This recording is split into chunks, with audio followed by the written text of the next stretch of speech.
C'est le mouvement des batailles dont vous parliez, madame. Eh bien, on crée souvent en étant minoritaire, en étant audacieux, en étant transgressif. Et ce n'est pas pour cela qu'on est un terroriste.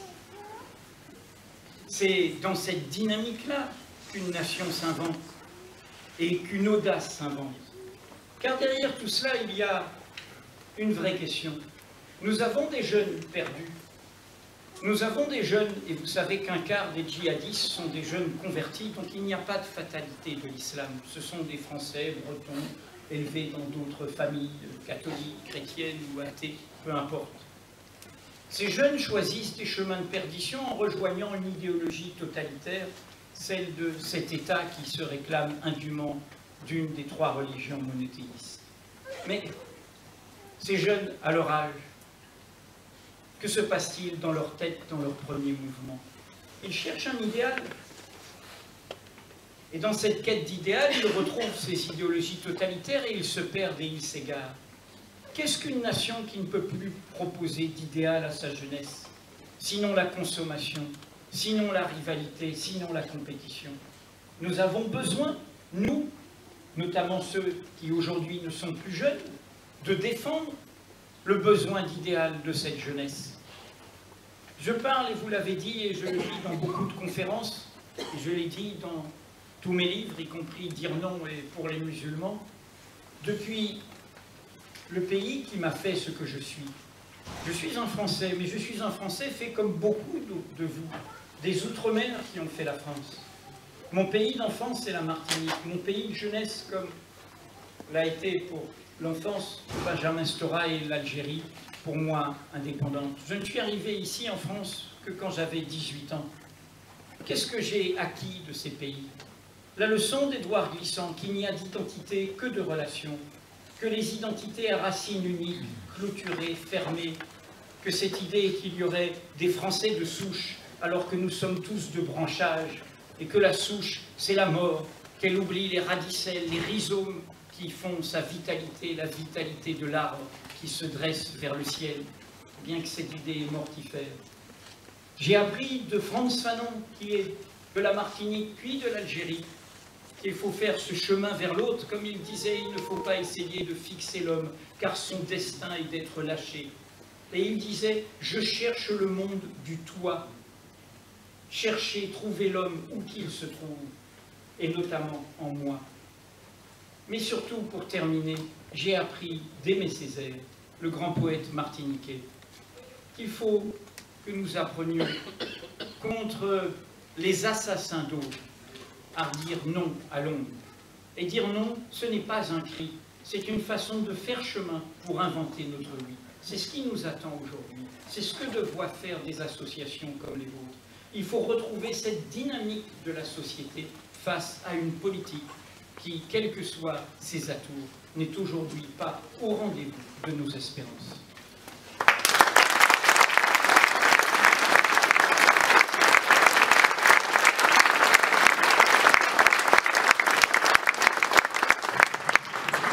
Benjamin Stora va vous demander la même exercice.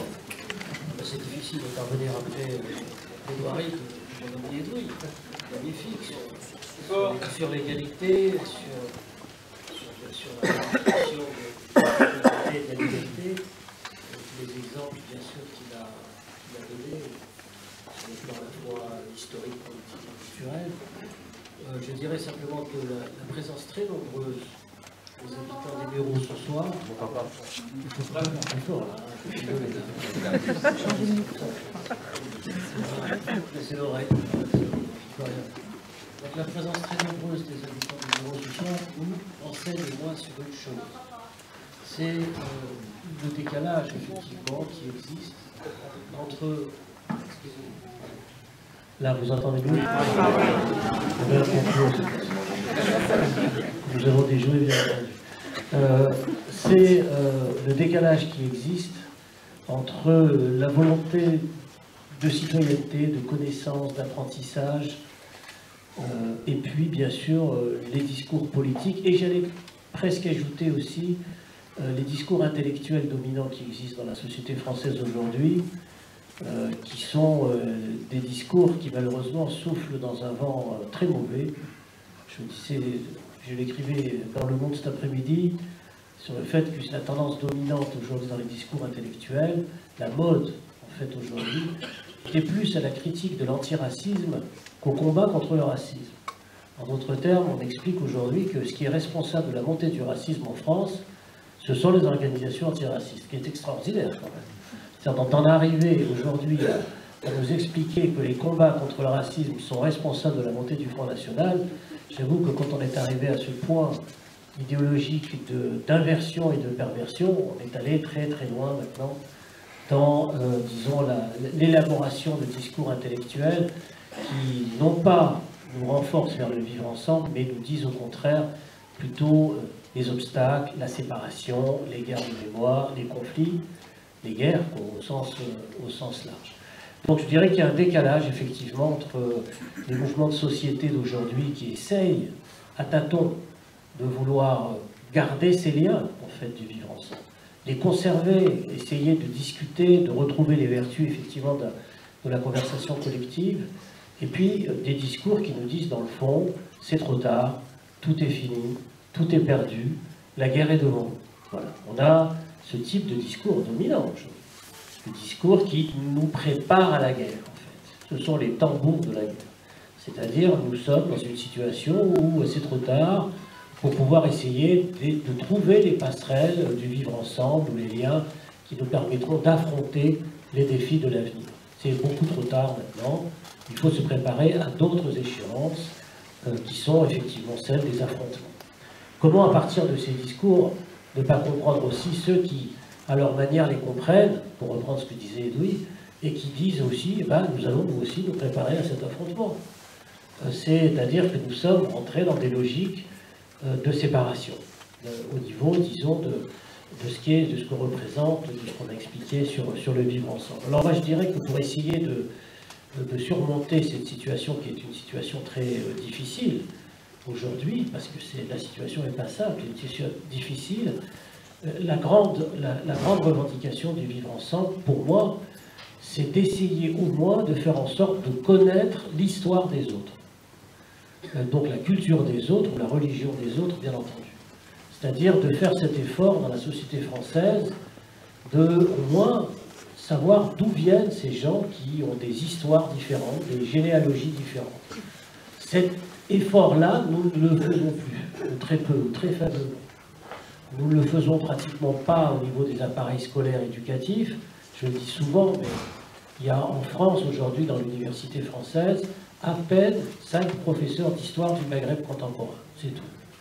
Je parle de l'université, c'est-à-dire qu'au plus haut niveau, par conséquent, des hiérarchies universitaires. Comment, à partir de là, voulez-vous que les enseignants du secondaire, ou même d'ailleurs, puissent à leur tour transmettre l'histoire d'une population qui est très nombreuse aujourd'hui sur le territoire français et qui est originaire du Maghreb?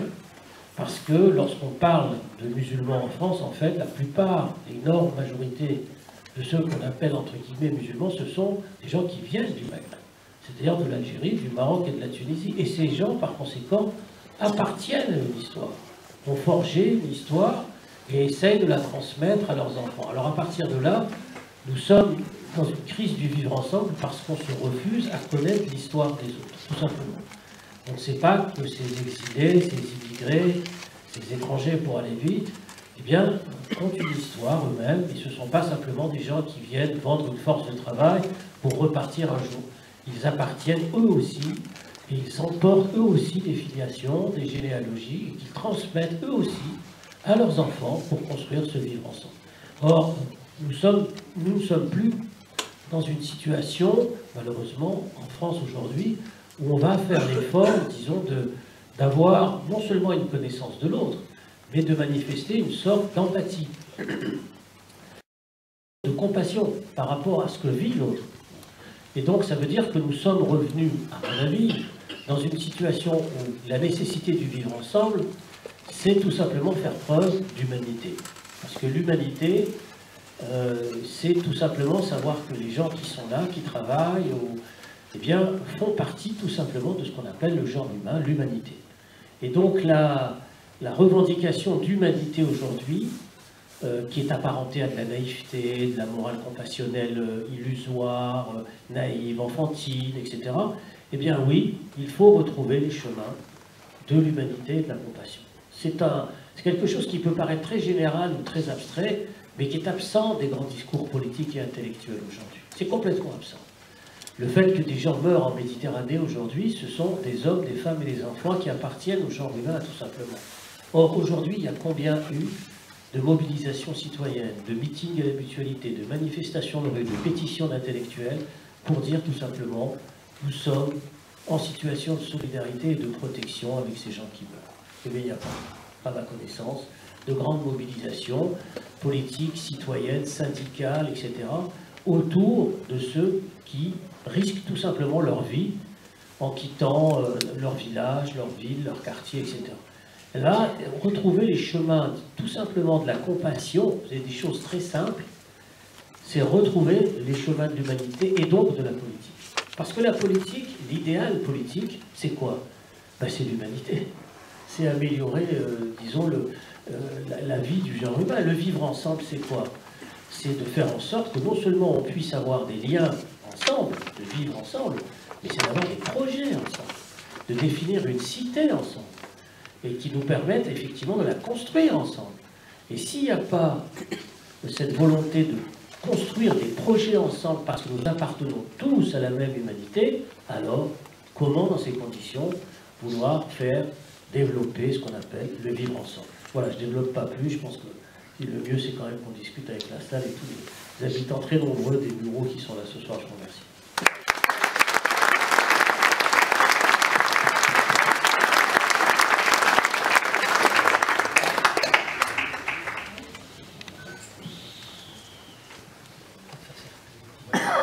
Je vous propose, vous levez la main, on prend une série de questions.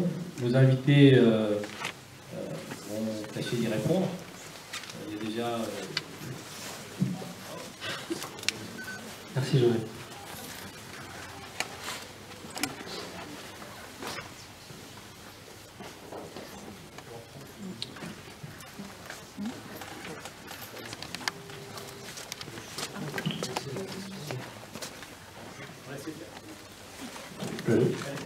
Bonsoir, monsieur Stora, monsieur Tenel, monsieur.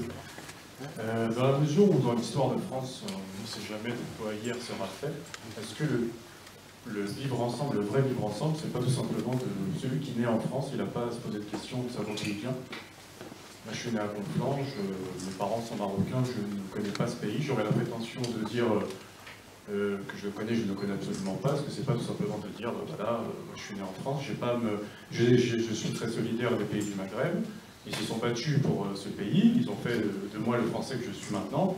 Est-ce que le plus grand respect, c'est pas de leur dire, je suis français, je suis chez moi, j'ai pas de questions à me poser. Moi j'ai la chance d'avoir vécu, vous parlez de l'exemple américain, monsieur Penel, j'ai vécu 5 ans là-bas. Ils ne se posent pas la question de savoir d'où ils viennent, ils sont américains, le 14e amendement en font des citoyens de naissance. Est-ce qu'en France, on n'a pas justement ce problème des institutions de créer dès la naissance, parce que les parents sont étrangers, de créer des gens qui sont français à 13 ans, à 16 ans, alors que certains naissent français, d'autres ne naissent pas français. Moi j'ai eu la chance de naître français, j'ai pas eu à faire loi Pasqua de 86, mais il y en a d'autres qui, malheureusement, qui crèvent justement cette citation de Bossuet qui dit que Dieu rit de ceux qui déplorent les conséquences dont ils chérissent les causes. Je pense qu'il y a un représentant de l'État ici, le sous-préfet. Je pense qu'il y a tout ça. Moi, on n'a pas à se poser la question. On est chez nous. Enfin, moi, je suis chez moi. Je suis très fier d'être français. Je n'ai pas à se poser la question de savoir d'où j'ai fait.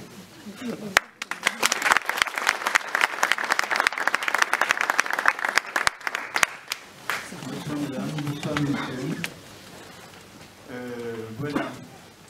J'ai lu dans un livre, et je suis tout à fait d'accord, que notre seul devoir, c'est d'être heureux.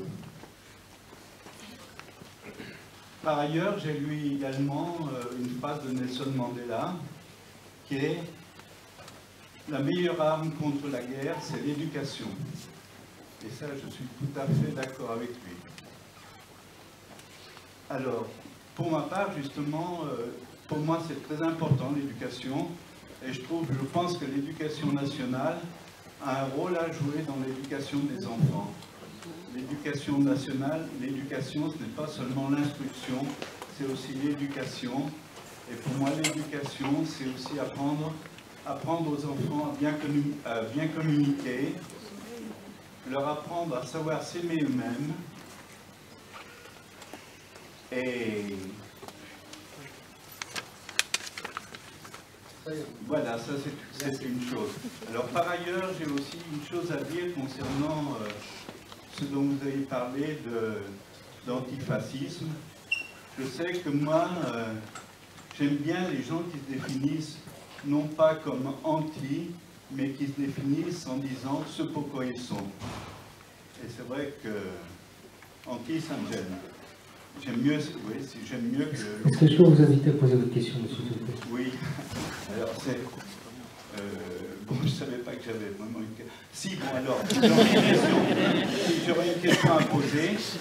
Monsieur Plenel, vous avez parlé de l'ombre. Je ne comprends pas ce dont vous parlez. Il me semble. Je vous propose un mode de fonctionnement. La modalité, c'est de poser une question, s'il vous plaît. Vous gagnera du temps.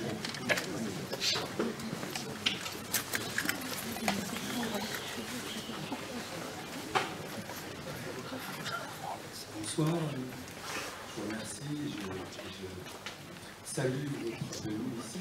J'ai voir un livre qui voulait savoir dire non, moi je vais dire non. On n'entend rien. Je ne vais pas forcément poser une question, mais aussi d'une certaine manière. Voilà, je suis enseignant, j'habite depuis 25 ans, et le vivre ensemble, c'est une question que je vis au quotidien. Et vous avez commencé votre discussion, monsieur Plenel, en disant je viens pas là en grand frère, vous expliquez, ben oui, vous avez raison, mais moi je vous dis qu'au quotidien c'est très dur, c'est très difficile d'être partagé entre des amis de Paris qu'on invite au bureau qui vous disent comment, au bureau, ça craint pas pour ma voiture, si je croise un arabe ou un noir, qu'est-ce que je dis? Et ça c'est cette semaine, c'est mes ingénieurs, l'actuel d'aujourd'hui. Et puis quand j'habite un ami dans un kebab, où je propose de prendre une bière, on me dit comment, hors de question, pas une bière, tu vas au kebab à côté, je fais 3 kebabs des bureaux, personne n'accepte, tu comprends, si on le voit, on se fait rejeter, et puis évidemment la bière on se fait fournir au rebeu du coin, où il y a tous les jeunes qui sont saoulés. Oui je sais, c'est donc ami ou un petit peu une autre époque, mais il y a quelque chose. D'un autre côté, quand même, sur la durée, moi il y a 30 ans j'avais des amis qui pouvaient rire de la religion, qui pouvaient avoir un recul par rapport à la religion. Et aujourd'hui, j'ai des amis maghrébins, tous ceux de mon enfance, qui viennent pleurer sur mon épaule parce qu'ils sont plus croyants, parce qu'ils sont homosexuels et qu'on va devoir les marier au bled, et qu'il y a de la souffrance, et qu'il y a du malheur humain derrière tout ça, et que c'est un combat difficile, et que, je ne sais pas si le micro marche bien, mais qu'il y a eu un cheminement en 30 ans, mais vraiment rétrograde. Et le seul, je suis tout à fait d'accord avec ce que vous avez dit, le seul point d'achoppement ou questionnement que j'ai, c'est quand vous parlez de la définition de la laïcité. Moi, je parle d'un point de vue. Je suis athée, et je le revendique, et je suis libre penseur, et je le dis au bureau, clairement. Eh bien, c'est très difficile d'adopter ce point de vue. C'est très difficile de voir sa petite voisine, à 4 ans, porter un voile. C'est très difficile d'entendre vos discours en train de parler des qualités d'hommes et de femmes, etc. Et de voir des religions qui soufflent l'inverse. Et dans cette complexité, moi, mes amis, mes frères, ils sont musulmans. Donc je débat. Et les espaces où on a un débat et un désaccord, ils se restreignent. Évidemment, heureusement, il y en a ce soir. Mais dans la vie quotidienne, ils se restreignent. Je vais au café cet après-midi au bureau, je dis « ce soir, je vais voir Edmond Plenel ». Il y a Benjamin Stora, ah bon, Benjamin Stora, oui, historien, calibre mondial, mais un petit peu, oui, je dis pro-israélien, voilà, ça y est, on commence. Difficile, voilà. Merci, merci. Alors, c'est l'expression d'un bien maintenant. On prend encore deux questions.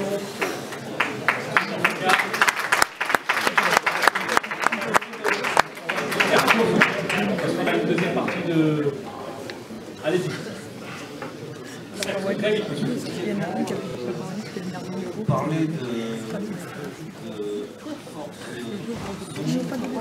force la seule alternative électorale seraient les deux partis d'alternance qu'on doit se croiser depuis une vingtaine d'années.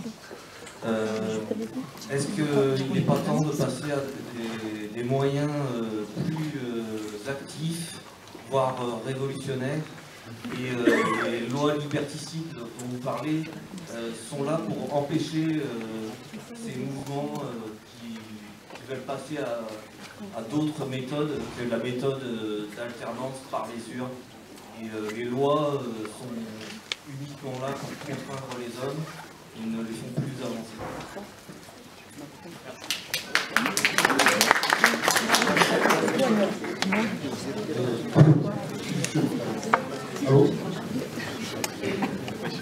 Alors, un clin d'œil à l'histoire.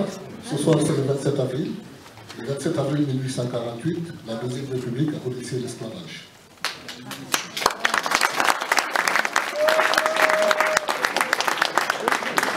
Alors, quand on parle de vivre ensemble, forcément, on dit refus du communautarisme, on parle de laïcité, etc. Mais la question que je me pose et que je vous la pose, est-ce qu'en fin de compte, dans la spécificité française, puisqu'on verra que le modèle français est différent du modèle anglo-saxon, dans la spécificité française, est-ce qu'il ne s'agit pas de la question de l'identité et de la diversité, de l'égalité et de la différence qui a carolé les philosophes, depuis la Renaissance jusqu'aux philosophes des Lumières? L'individu a été pensé comme l'homme universel, qui agit à partir de la raison, qui s'affranchit des préjugés et des dogmes. Et aujourd'hui, la question essentielle qui est posée, et vous l'avez posée, c'est sur quel levier actionner pour favoriser ce vivre ensemble. Quelles sont les lignes aujourd'hui qu'il faut actionner? Alors, Ernest Renan disait que la nation, c'est une volonté de vivre ensemble. Comment faire vivre ensemble des communautés qui n'ont pas les mêmes souvenirs? Elle est là la question essentielle. Je ne parlerai pas de la guerre du pouvoir que vous connaissez tous, mais aujourd'hui, c'est comment forger cette communauté de destin. Et pour citer le messager que vous avez cité, c'est comment concilier et non pas opposer le particulier à l'universel. Merci beaucoup.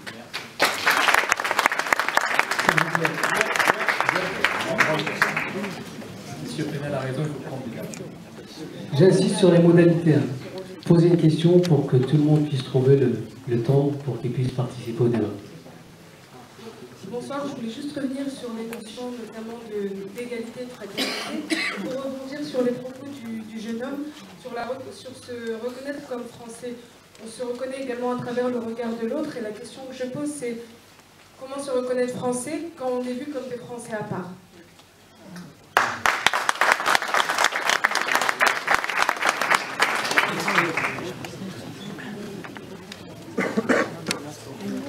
Bonsoir. Moi, je voudrais revenir en fait sur ce que vous avez dit tout à l'heure par rapport aux politiciens. Et ma question en fait, elle est très simple. Doit-on aujourd'hui, peut-on vraiment aujourd'hui leur faire confiance? Honnêtement, je suis très fier en fait de cette salle quand je vois, en fait, c'est mélangé. Il y a de tout. Moi aujourd'hui, il n'y a que des Français. Il n'y a pas de Maghrébins, il n'y a pas, on va dire, de personnes d'Afrique noire ou autres. Maintenant, ce qui me dérange chez les politiciens d'aujourd'hui, c'est j'ai l'impression plus d'avoir des commerciaux aujourd'hui que des politiciens. À l'époque, quand j'étais, on va dire, plutôt enfant, j'avais des politiciens qui se battaient pour un intérêt général, qui était l'intérêt de la France. Aujourd'hui, j'ai l'impression qu'on se bat pour l'intérêt d'une candidature, pour l'intérêt, on va dire, d'une médiatisation. Et ça me dérange énormément. Vous savez, moi, en fait, excusez-moi, je suis de Bourgogne, je suis pas de l'Île-de-France, et ça fait 6 ans aujourd'hui que je travaille sur les Mureaux. Excusez-moi, j'en ai pour 30 secondes. Ça fait 6 ans que je travaille sur les Mureaux, et beaucoup de choses me dérangent aujourd'hui, moi, sur l'Île-de-France. Le fait d'avoir parqué un petit peu les gens, on va dire, dans certains endroits. J'ai l'impression sur l'Île-de-France où les Maghrébins sont à droite, les Portugais à gauche, les Italiens devant, l'Afrique noire derrière. En province, on n'a pas ça, honnêtement. Dans des villes de province, on est tous mélangés, on essaie de réfléchir ensemble et d'avancer ensemble. Et je ne comprends pas, en tant que, on va dire, excusez-moi, personne de province, justement, qui me faisait une idée incroyable de la capitale et d'un méthode multipote énorme. Je ne comprends pas qu'aujourd'hui, j'ai l'impression que toutes les personnes sont divisés. Merci. J'aimerais, vous, que vous me répondiez, est-ce que vous qui les côtoyez, vous qui les côtoyez, ces hommes politiques, est-ce qu'aujourd'hui, on peut vraiment leur faire confiance et aller avec eux? Merci de votre question, monsieur. On va répondre. On reprend une série après par la suite. On va deuxième. Donc bonsoir tout le monde, merci. Juste après vous avoir écouté... Vous m'entendez? Oui. Donc juste après vous avoir écouté, c'est très enrichissant. Donc moi j'ai quelques questions à poser. Est-ce que cette diversité, cet arc-en-ciel que forme cette pays, cette France, ne fait pas peur en fait? Tout simplement.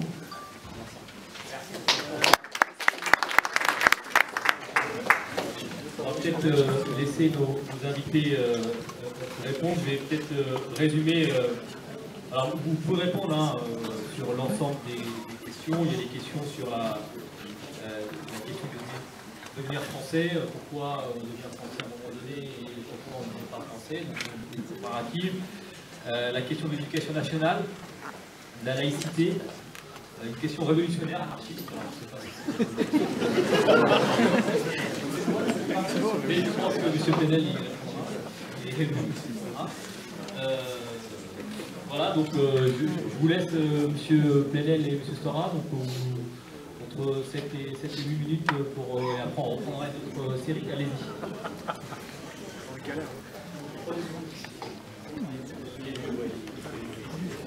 Donc je prends ce micro. Voilà.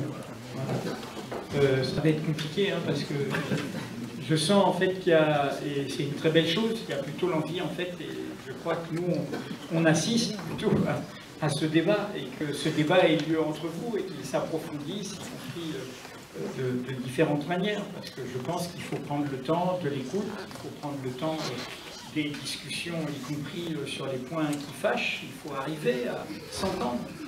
Les vérités, vivre en vérité, c'est aussi savoir accepter des vérités.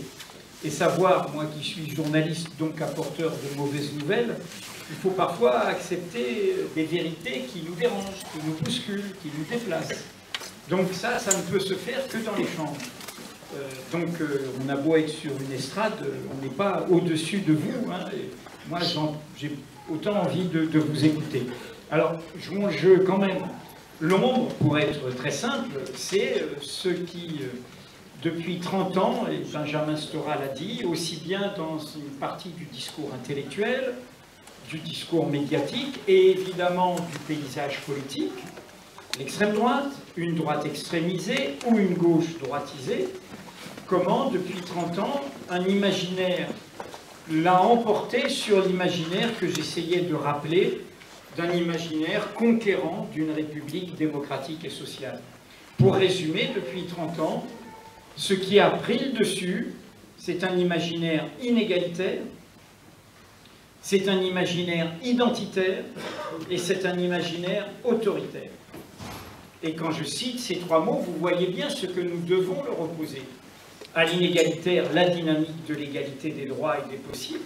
À l'identitaire, l'idée des causes communes qui nous rassemblent dans le respect de nos spécificités, de nos histoires, de nos cultures différentes. Et à l'autoritaire, l'idée qu'on ne peut pas nous confisquer l'invention par le peuple souverain des réponses. Or, cette tendance française depuis 30 ans, qui est en fait une sorte de crise d'en haut, qui n'est pas une crise du peuple lui-même, qui est une façon, au fond, de trouver des réponses de dérivation par rapport à l'absence de réponses positives de ceux qui nous gouvernent aux vrais défis qui sont les nôtres. Le défi du travail, de l'emploi, du chômage, du bien-être, du buen vivir, comme on dit en Amérique latine, du bien vivre ensemble, qui est un concept qui a porté toutes les gauches latino-américaines. Bien vivre, buen vivir, comment on va bien vivre? Et ça lie tout, ça lie aussi bien l'habitat que le respect de la nature, que le respect des cultures, de la nature qui est aussi, nous sommes en lien avec elle, que des cultures qui font notre richesse. Et donc, comme ils sont en grande part impuissants, il faut que, pour rester en place, ils nous divisent. Donc ce poison, il vient d'en haut. Alors il s'est installé. Il s'est installé, mais il vient d'en haut. C'est-à-dire, si les pauvres, les opprimés se font la guerre au nom de leur identité, de leurs appartenances, eh bien ceux d'en haut, ils ont la paix.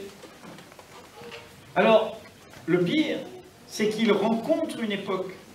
Et ils rencontrent une époque que nous savons incertaine, qui n'est pas une crise, qui est une époque de transition, qui est au fond les soubresauts, vaille que vaille, avec parfois des avancées, parfois des grandes régressions, de ce qui s'est passé à l'échelle de toutes les humanités depuis les années 50.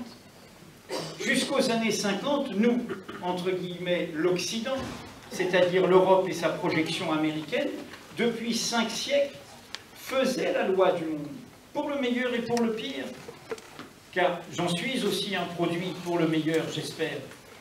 Mais nous étions dans ce rapport du fort au faible, depuis 5 siècles, depuis le voyage de Christophe Colomb. Qu'est-ce qui s'est passé à partir des années 50? Les peuples se sont mis en marche. Le temps des émancipations, des indépendances, des souverainetés. Et c'est cette vague qui continue aujourd'hui, avec des révolutions, des contre-révolutions, des régressions, des avancées.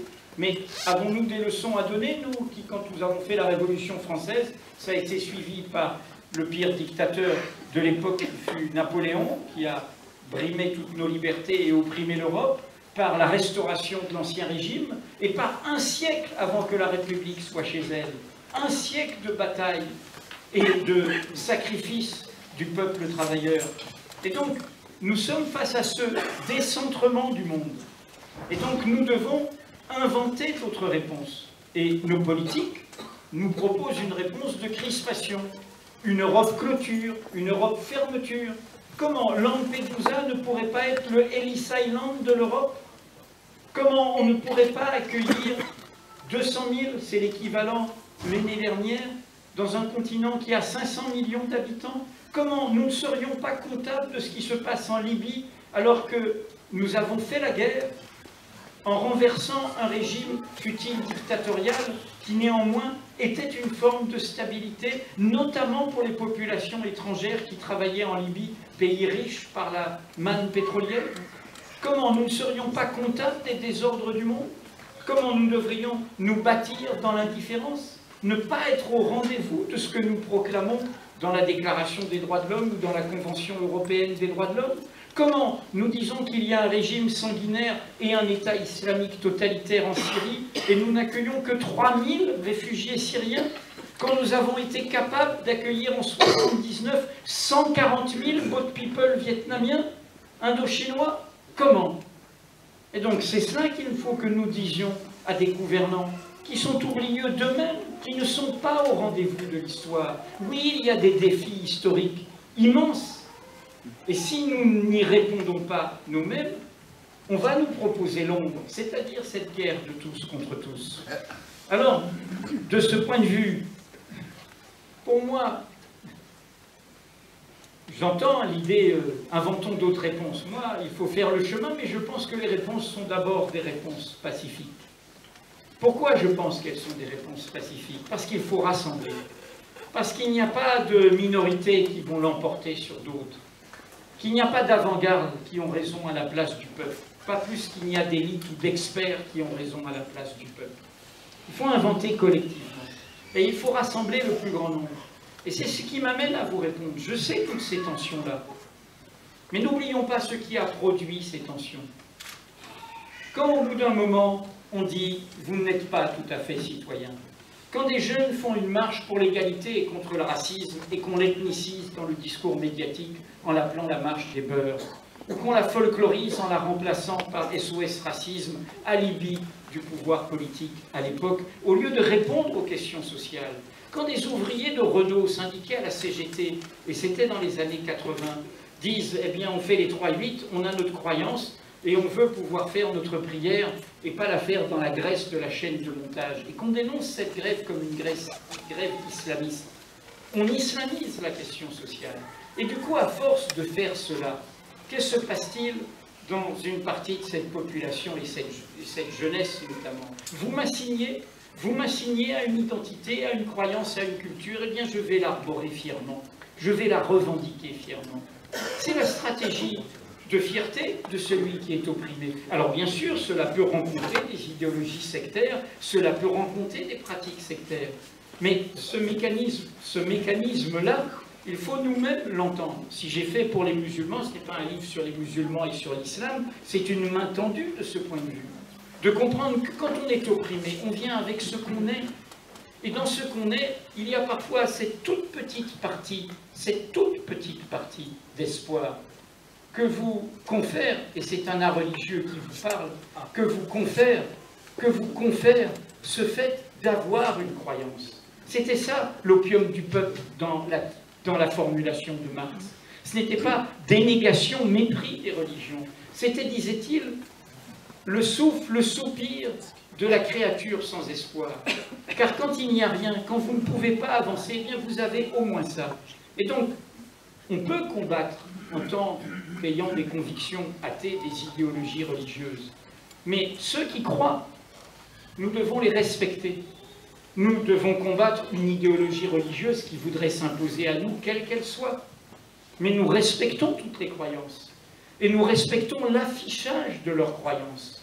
Le gardien de la paix française, qui est mort à Charlie Hebdo, Ahmed Merabet, il était musulman pratiquant, et à ses obsèques, sa sœur, ses sœurs, sa mère portaient le foulard par lequel elles affirment leur foi. Tout comme le gardien de la langue française, assassiné à Charlie Hebdo, Mustapha Ourad, algérien il y a 1 an, était